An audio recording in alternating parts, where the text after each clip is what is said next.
Blessings, good evening to you all on this cooler, wet Sunday night in the mountains outside of Melbourne. The weather was nice and warm for a few days, now it's disappeared. That's life. So we will begin with a short period of meditation. Please find a comfortable posture on a seat or the floor, whichever. And bring your attention inwards. You've let your mind wander around the world all day. If we're honest, I think most people will agree.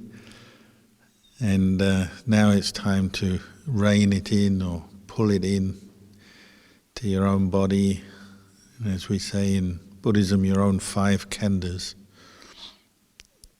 to be aware, or at least more aware, of your own physical body as you're sitting here, feelings of pleasure and pain, neutral feelings, perceptions, thought formations, and sense consciousness. That's how the Buddha described a human being. So that's what you're looking at here as you sit and meditate. But in order to look well and see things clearly, we need to be aware.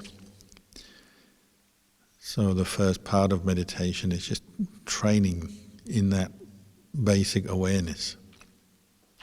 Bringing your attention back to the body, the mind in the present moment, using something that you can put your attention on and be aware of. So we call that a meditation object. So I usually talk about the breath as a meditation object, using that to develop awareness, mindfulness. But today I'll talk a little bit on the subject of metta meditation. Metta means goodwill, sometimes translated as loving kindness, friendliness. It comes from the root word metta, which means friend. So you're developing this meditation, developing the qualities of friendship in your mind as you meditate, being aware of the qualities of metta, friendship, goodwill. And that's both the feeling of it and also maintaining the thought while you do it.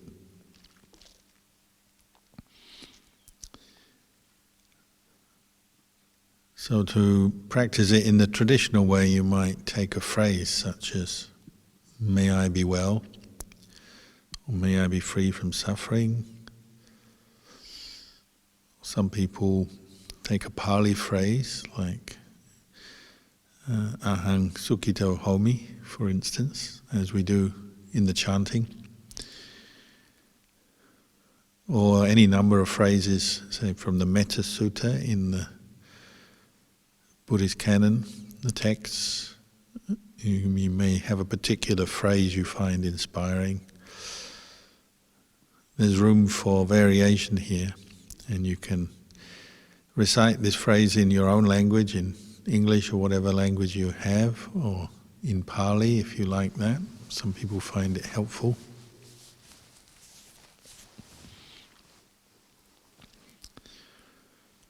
But recite the words over and over again, bringing your attention to maybe the area of your heart, your physical heart in your body, so the center of your chest, and cultivating the thought, for example, "May I be well." So you keep reciting the words that you've chosen. May I be well, may I be free from suffering, may I be happy. On and on it goes. You can decide on your own phrase that you use. But also now turning attention to the center of your chest as you're sitting here. And some people do this in conjunction with their breathing because they're so familiar with the breath meditation.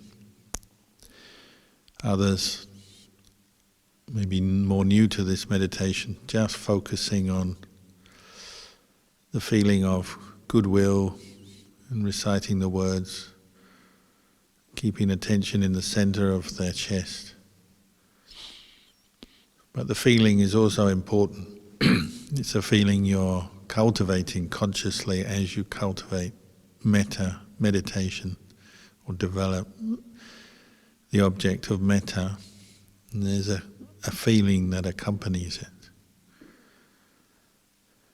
So maybe even to begin with, you just imagine, what does that feeling feel like when you have goodwill, kindness in your heart?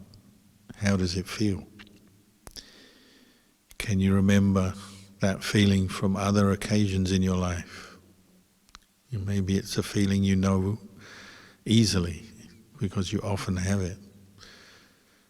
But some people, it's more unfamiliar to them, so they have to imagine it or remind themselves what goodwill, kindness, friendliness feels like. Sometimes in Buddhism we learn what a feeling is like by considering the opposite. So, however you feel when you're angry or full of hatred or rage is not metta. It's the opposite. So it's not that. It's not that feeling. That tends to be a feeling of pain, tension, stress. The feeling of metta must be something more relaxed, more positive, more comfortable for you physically and mentally.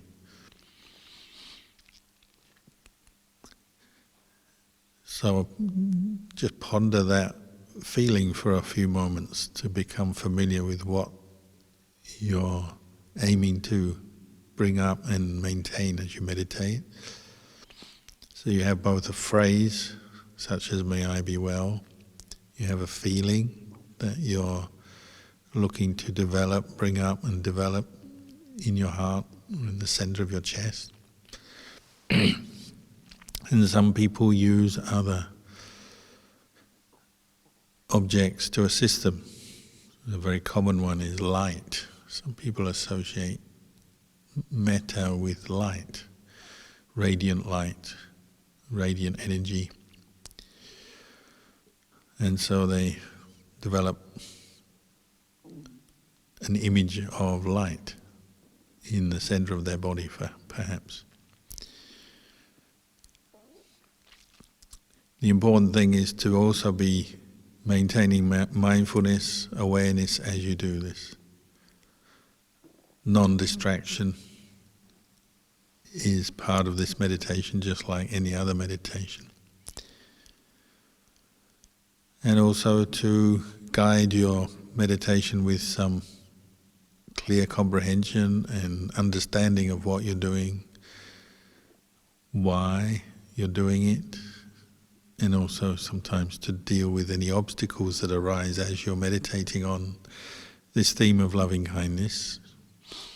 You may need to develop some understanding and insight to help you. So an obvious one is when you become distracted with other thoughts about other things. See those thoughts, how impermanent they are. They're anicca. They arise, they cease. And note that so that you can let them go easily. So they don't clog up your mind as you're focusing on the object of metta. You can let go of other issues, other business from the mind. The same for feelings and sensations, sounds and so on. And notice if you keep bringing up the thought of metta for yourself and then later for others, that might be a later part of the meditation. When you do that, generally people find it a little easier to let go. Let go of distracting thoughts, let go of things that are disturbing their mind, memories, physical sensations such as pain, aches and pains, disturbances from outside such as sound, smells and sound. The more goodwill you develop and the more you focus your mind on that thought and that feeling, the easier it is to let go of other stuff. And letting go may be establishing enough awareness to simply not dwell on these other things, not hold them in the mind, just to notice them, let them go. The quality of metta has a great lubricating effect on your mind. It allows your mind to note things without creating a lot of extra stress or anger around them. Just note them and then let go.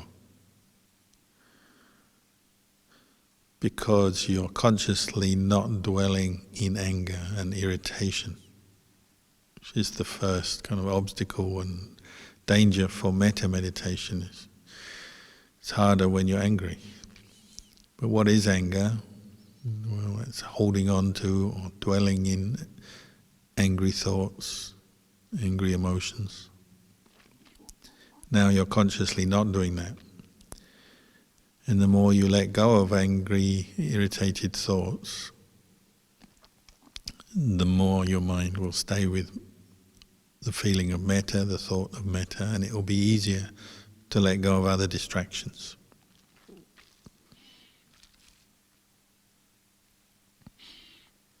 You'll notice when you're angry or irritated, it's very difficult to let go of anything.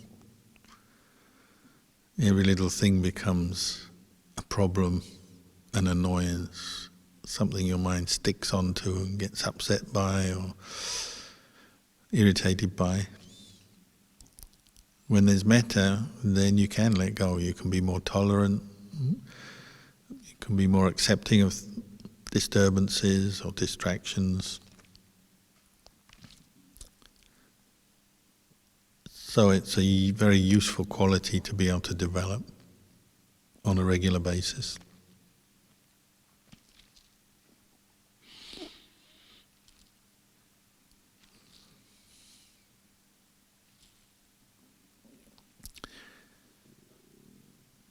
It's also a basis for developing insight meditation, panya, wisdom, clear knowledge and vision of the way things are. So the Buddha encouraged us to develop metta, but also panya, wisdom. So, for instance, the feeling of metta that comes up, you can observe it's still something that is impermanent. Sometimes it's strong and intense, sometimes it's very weak. It comes, it goes, it rises and ceases.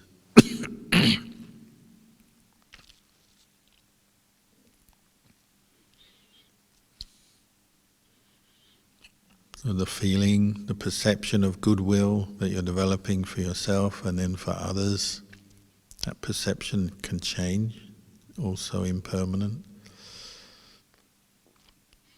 And if you attain any state of calm, samadhi, well, that will also be impermanent in its nature because it's part of the 5 khandhas, the sankhara khandha. So the Buddha also encouraged us to reflect back, use our awareness of metta then to reflect back and see the 3 characteristics: impermanence, unsatisfactoriness, not self. And we can use metta meditation for that end by calming the mind and then reflecting on the thought and the feeling and the state of metta that we've been developing.